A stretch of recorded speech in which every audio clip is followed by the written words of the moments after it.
let's dive into one of the oldest family dramas ever recorded. Seriously, this is a story that's absolutely packed with secrets, a high-stakes escape, a really mysterious theft, and a super tense confrontation that, people have been debating for literally millennia. This isn't just ancient history, it's an ancient cold case. And it all comes down to this one single explosive question. Just picture this. After a 7-day high-speed chase, a father-in-law finally corners his son-in-law who's been on the run. But his main accusation? It isn't about the secret escape, it's not even about taking his daughters. No, it's about his stolen gods. This question, this is the heart of the entire mystery we're about to unpack. All right, so to really get what's happening, we need a little backstory. Jacob has been working for his uncle and father-in-law, a guy named Laban, for 20 long years. Then, all of a sudden, he decides, that's it, it's time to go. He gathers his 2 wives, all his kids, and everything he owns, and while Laban is off shearing sheep, he makes a break for it. And right away, that's the first question you've got to ask, right? After 20 years of service, 14 for his wives, and another 6 for the flocks, why sneak away like a thief in the night? Well, that secrecy tells you everything you need to know about the relationship between these two. It's just been simmering with mistrust for years, and it's all about to boil over. Now, as if a secret escape wasn't dramatic enough, Jacob's wife Rachel goes and does something that turns this family dispute into, well, a potential capital crime. Everything gets way more complicated. And the source text about this? Super direct about this. It doesn't say, someone took them. Nope. It specifically says, Rachel stole them. This was no accident. It was a deliberate act by Laban's very own daughter, and it just raises the stakes through the roof. But what exactly were these household idols? So these items are called teraphim. And they weren't just, decorative statues sitting on a shelf. These were important household idols, and people believed they could offer protection or maybe even help predict the future. So for Laban, this wasn't just some stuff getting stolen, it was a deep spiritual violation. Someone had taken his connection to the supernatural. And this brings us right to the central puzzle of the whole story. Why? Why would she do it? Was it for the money? Did she want their supposed magical powers for herself? Or was there maybe a deeper motive going on?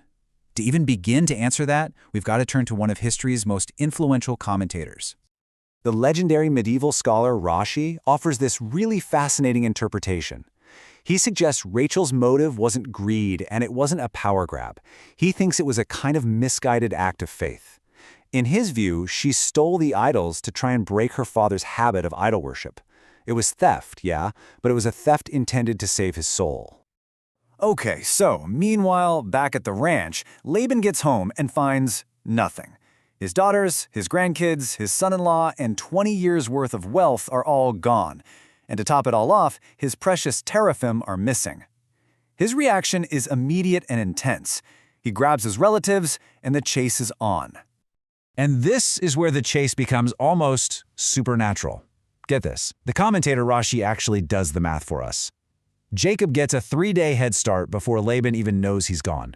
By the time Laban's posse starts riding, Jacob is a full 6 days ahead. But then, Laban and his men cover a 7-day distance in a single day. Think about that. This isn't just a pursuit. This is a man fueled by pure rage.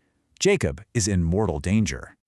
But then, just as Laban is about to catch him, there's a huge plot twist. Divine intervention. Laban, the guy who worships idols, gets a direct warning in a dream from Jacob's God. And the warning itself is what creates all the tension. It's both specific and really ambiguous. Beware of attempting anything with Jacob, good or bad. It's basically a divine restraining order. It protects Jacob from getting hurt, for sure, but it does absolutely nothing to solve the problem of the stolen gods. The confrontation is still coming. And so, we finally arrive at the climax. On a mountainside in Gilead, the chase ends. You've got these 2 powerful men. They're family, but they've been torn apart by years of resentment, and now they're finally face to face. And Laban immediately goes on the attack. Laban just lays out his charges. He feels totally betrayed, disrespected. He accuses Jacob of treating his own daughters like prisoners of war. And Jacob's defense? It's simple, and it's really revealing. I was afraid. He was scared that Laban, a man who had already tricked him before, would just take his wives back by force. But on that last charge, the most serious one, the stolen gods, Jacob is completely in the dark. See, Jacob is so sure of his own innocence and everybody else is in his camp that he makes this really rash, incredibly dangerous vow. He has absolutely no idea that his favorite wife is the real culprit. In all his righteous anger, Jacob utters a curse, and in doing so, he unwittingly condemns his own wife to death. And here's the truly tragic part. Rashi's commentary connects this very curse to why Rachel dies so tragically later in their journey. It's just a moment of devastating dramatic irony. So the search begins. Laban tears through Jacob's tent, Leah's tent, finds nothing. Then he gets to Rachel's tent, and she puts her brilliant plan into motion. She's already hidden the idols in her camel's cushion, and she's just sitting on them. And then she uses this powerful social excuse that it's her womanly way to keep her own father from asking her to stand up. It's an incredibly daring and clever deception. And it works. Perfectly. Laban rummages through the entire camp and finds absolutely nothing. His main accusation, the one that fueled that insane 7-day chase, has totally collapsed, and in that one moment, the entire power dynamic just flips. Just imagine being Jacob for a second. For 7 days, you've been a fugitive, running in fear. You've been accused of a crime you know you didn't commit, and you just watched your whole family get searched like common criminals. But now, you're vindicated, and that fear just evaporates. And all that's left is 20 years of pure fury. And Jacob just lets him have it. All that frustration comes pouring out. He lays out his entire case, grievance by grievance. He reminds Laban of the 20 years of hard labor, the 10 different times his wages were changed, the brutal conditions he had to work in. He makes it crystal clear that he wasn't a thief, he was an exploited worker who had to fight just to get what he was owed. He completely flips the script, reframing the crime from his secret escape to Laban's decades of deceit. And that's where the story leaves us, with this big, messy, unanswerable question. Was Jacob a fugitive who fled what he owed, or was he a victim escaping his oppressor?